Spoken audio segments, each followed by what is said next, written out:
Surging oil prices, which have been rising sharply in recent weeks as the conflict in the Middle East continues to disrupt global energy supplies. The US Treasury Department will ease sanctions of Russian oil. They need the Russians now to stabilise global energy markets. The move will permit the sale of Moscow's crude oil and petroleum products for the next 4 weeks. It comes as the US Treasury Secretary says their Navy could be used to protect ships in the Strait of Hormuz. And Scott Bessent says he also wants to see international partners join the effort. As soon as it is militarily possible, the U.S. Navy, perhaps with an international coalition, will be escorting vessels through. However, despite a move by members of the International Energy Agency to release record amounts of emergency oil reserves, the markets do remain volatile and shipping through the aforementioned Strait of Hormuz, the route that carries about a quarter of the world's seaborne oil, is severely affected. And the knock-on effects are now being felt much closer to home. Farmers are facing rising green diesel costs just as the silage season approaches, while coach operators say soaring fuel prices could significantly increase their annual running costs and put pressure on tourism and passenger services. A little later on, we're going to hear my conversation with Brian Farrell of Burren Coaches on how this situation is affecting him and others in that particular sector. But first, let's focus on how farming is being impacted. And I'm joined by Clare's ICSA representative, Cratloe's Eddie Punchy's on the line. Eddie, good morning to you. Morning, Alan. Thanks for being with us. Disappointing news, to say the least, from an agricultural perspective. Green diesel jumping from around 95 cent per litre to over 145 in seemingly no time at all. What is that kind of significant jump meaning on the ground for farmers?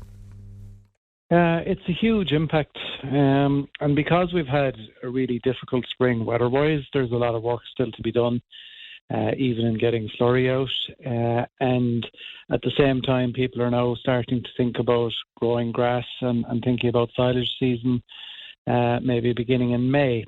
So in other words, we're coming into peak season for the use of diesel on farms, and because the weather has been so bad this year, we're actually behind on the workload.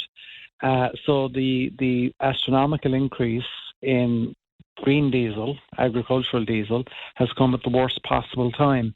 And of course, farmers are also, like everybody else, they also use auto diesel, whether that's, for their jeeps or for the haulage of cattle to marts or factories or for the haulage of materials into farms. So all of those suppliers are also feeling the pain in terms of the increase in white diesel costs.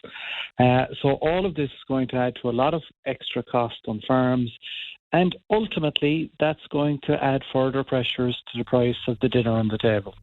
Yeah, and those extra pressures, cost pressures, as you just touched on, is going to impact us, the consumer, in terms of what we're paying for those products in supermarkets and so on. But what kind of pressures are putting on farm profitability, particularly for beef and dairy farmers?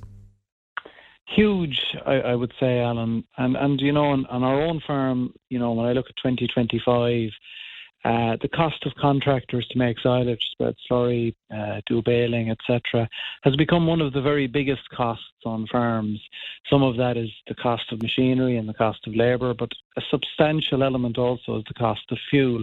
And to give your listeners an idea, a tractor making bales of silage would be burning about 26 litres an hour.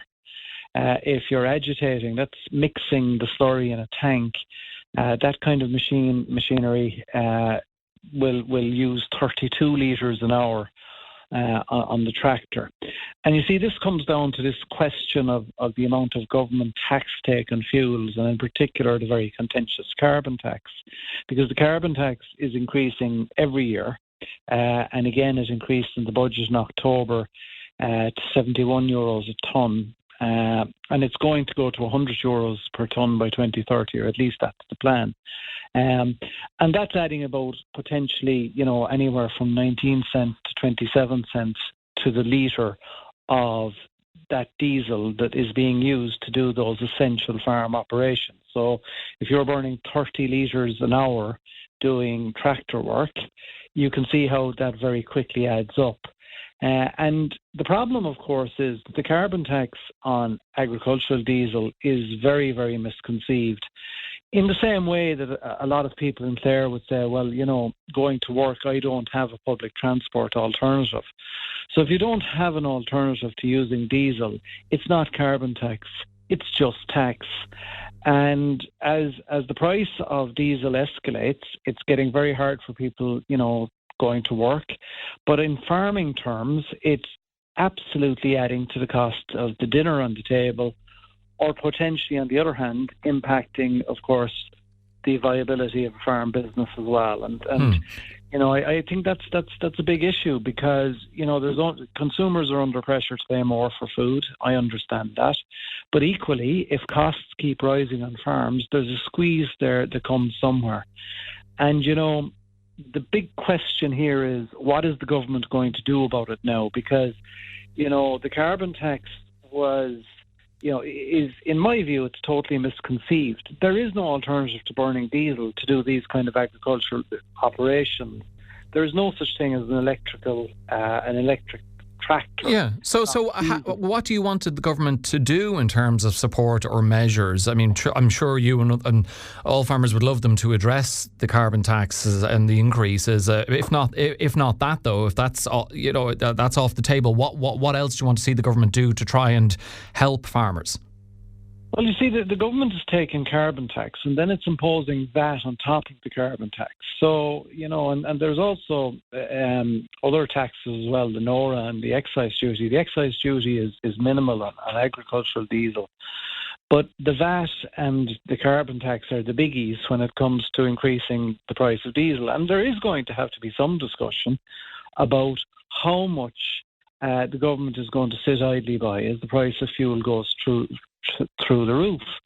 And to be quite honest about it, I think the simplest way is to temporarily suspend the carbon tax, because there's no alternative to diesel on agricultural operations. And as I've said for many years, it's been misguided to have a carbon tax when there is no alternative, whether that's someone in West Clare getting to work down in Shannon, or whether it is tractors.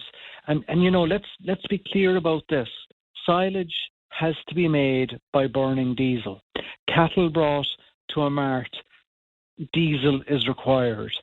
There are no alternatives to it. So it is complete nonsense to say that this is an incentive to people to switch to other forms of transport. It doesn't exist. It's not there for field operations when it comes to farming. Well, leaving aside what the government could potentially do to not just ease the burden on farmers, and indeed we'll hear from Brian Farrell in terms of coach operators and everyone else, even consumers such as myself at service stations, could we see a positive impact from the release of emergency oil reserves? As I mentioned, 32 countries have agreed to that to try and stabilise prices. We heard from the US Treasury Secretary a while ago, Eddie Scott Bessent. They are easing sanctions on Russian oil for 4 weeks as well. Do you see this having any sort of significant impact on oil fuel prices? Well, I suppose those are complex geopolitical questions. The big issue seems to be that the USA has really not thought it through what it's doing in Iran. And even though Iran has been, bombed in a very heavy manner for the last couple of weeks, the ability of Iran to still block the Straits of Hormuz is impacting the delivery of oil. And until they can solve that problem, and I'm not sure that they know how to solve that problem, because anybody with a drone can intimidate a ship not to go through the Straits of Hormuz at the moment. Which makes it even, I think, more unbelievable that Donald Trump would enter into this war without even anyone, if not him, anyone in his administration look at this and going, well, this is a more than likely impact that they will target the Straits of Hormuz. Well, when you see Pete Hegseth and Steve Witkoff being the main advisors, and I think Trump himself said these were his advisors, right? Yeah. I don't know. I mean, these are bigger. I don't know what goes on in the Pentagon or in Washington. But, unfortunately, there's a long history of America weighing in with the heavy weapons and in the end not thinking it through, whether we talk about Iraq, Afghanistan, you name it. And this seems to be particularly ill-conceived as well.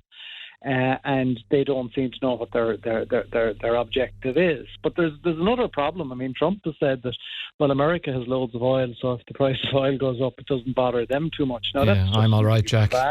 Bravado, right? But it and Vladimir Putin is probably pleased about it as well. And these are, I suppose, questions that our government are not going to be able to solve on, and to be honest, maybe not even the European Union can solve it. But what they can do is look at things like their carbon tax policy and say, is this the right policy at the right time? And what are the economic implications of it for the price of the dinner on the table, or indeed the cost of a roof over your head, because it also is impacting seriously, again, the cost of construction. So I think that, for too long we've had kind of, I suppose, this idea that we'll prioritise the green agenda above everything else. But now we're into a world where the cost of living, the cost of, the cost to the economy of, prioritising only the green agenda, this has to be looked at again, because people have to live and they have to be able to, I suppose, afford the dinner on the table and the roof over their head. I know you have made that point. Eddie, thanks so much. It's not too often you get to touch on Vladimir Putin and Donald Trump while discussing negative impacts on farmers, but this is that opportunity. Thanks very much for joining us this morning.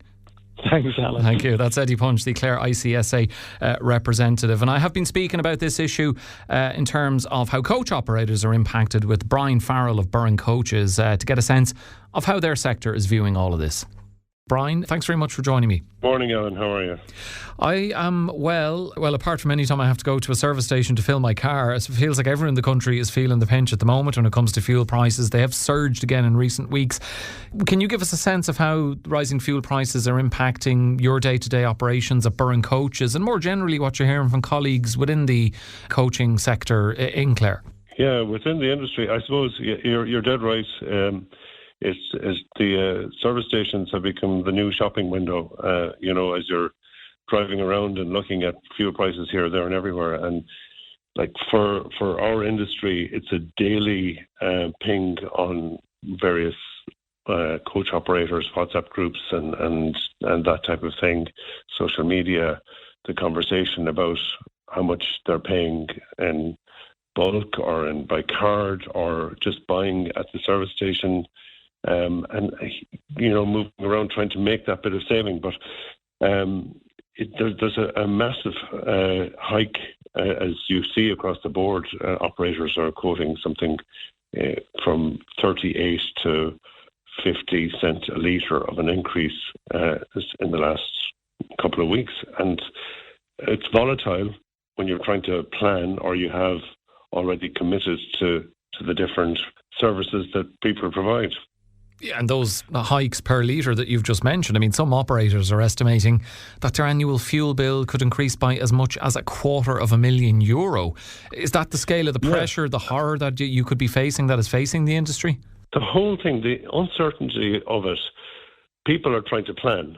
And, depending on what size of an operator, I'm a quite small operator, but the larger operators will be buying in bulk. And nobody wants to be caught out in this and buying at the height of a market. So those bigger operators are filling tanks, in the tens of thousands of litres, and that cost outlay. They're hedging and they're sort of putting in quarter fills and half fills, and it's very difficult to work that way. And similarly with those that are using various card providers, fuel cards around the country. The card providers, it changes from week to week. Each of us will get a text on a Friday to tell us what we're paying on Monday. And sometimes you're swapping between card providers, and sometimes the actual service stations themselves are providing a better price than the card providers are. So you're trying to meet drivers in places and buy fuel with credit cards. And someone might say that it's only a small saving to be doing that, but all of these small savings add up. I filled one vehicle last Sunday night, and it was at 3/4, so I filled a quarter of a tank, and I saved €47 on that. But besides filling it on Monday morning. But like the wider thing is, there are a couple of sectors that are involved in our industry, and the tourism sector is beginning to kick in now. We're coming up on St. Patrick's Festival, and you'll see the American bands and tourists coming to celebrate St. Patrick's in Ireland, and that signals the setting off of the tourism season, right up to October, and it's very hard to plan with that. Yeah, and obviously we here in Clare rely heavily on tourism. The likes of the Cliffs of Moher and the Burren. Could rising fuel costs impact there? And for you, Brian, the number of tour groups visiting the region, and even beyond that, coach operators provide everything from school transport to day tours. How vulnerable are all those services when fuel prices spike like this? It's a huge impact, Alan, on everything. From the tourism sector point of view, I mean, most of the rates for the coaches and midi coaches that are taking tourists around, that was set last summer and before, and it's very hard to get anything more on that front, because our tourism partners, the incoming tour operators, they are probably going to end up paying a fuel surcharge to the airlines. They don't want to turn people off, because don't forget, it's a volatile time when there's this upset in the Middle East. People become afraid to travel, and they don't need much to change their mind. And if prices start going up, they can use that as a justification. So we don't want to discourage people from coming by hiking up prices. So in that sector, most definitely the operators are going to be absorbing the hurt. In the school transport sector, as you mentioned, operators are contracted to Soaring, and typically these contracts are 5-year contracts. So you could have people that are working on a price that they gave they tendered and got the contract from 2021 or 2022 prices. And, even that is changing. On Friday, the school tenders are up and people are putting in prices for the next 5 years. And how do you calculate that? How do you sort of legislate for you're quoting blind and still trying to become competitive? So and then you have those that are involved, as you mentioned, in the service operators. They're front line now because their prices are set, and I don't see any of them changing prices in these past couple of weeks or into the near future. There's no warnings, but they're on daily runs and rates that are not increasing, and it's not sustainable. If it's not sustainable, support of some description, I would imagine you feel is needed. Certainly others in the sector, the Coach Tourism and Transport Council of Ireland, calling for help, the likes of fuel duty rebate or temporary tax relief. How likely do you think that is to happen? They're calling for urgent government intervention to protect rural connectivity as well. These fuel costs for local services in Clare, rural people depend on, who otherwise have no routes into shopping areas too. This is all important. Yes, and you're right. The call for some sort of fuel duty rebate for licensed coach and bus operators would be some relief on that front. Where it just wouldn't be passed on to the most vulnerable person that needs to use that transport for their shopping or their connectivity to social interaction. And I think,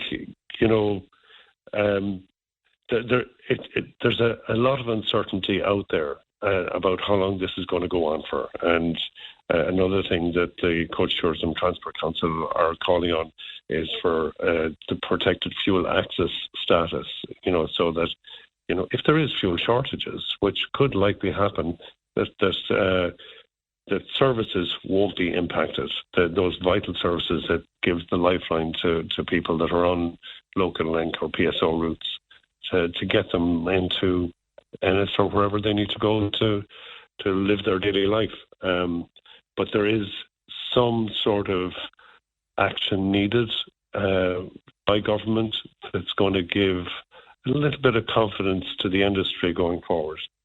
We will watch the space to see if it happens, but the direction fuel prices are going in daily, it may be needed sooner rather than later. Brian Farrell from Burren Coaches, thank you so much for joining me on Morning Focus. Thank you, Alan.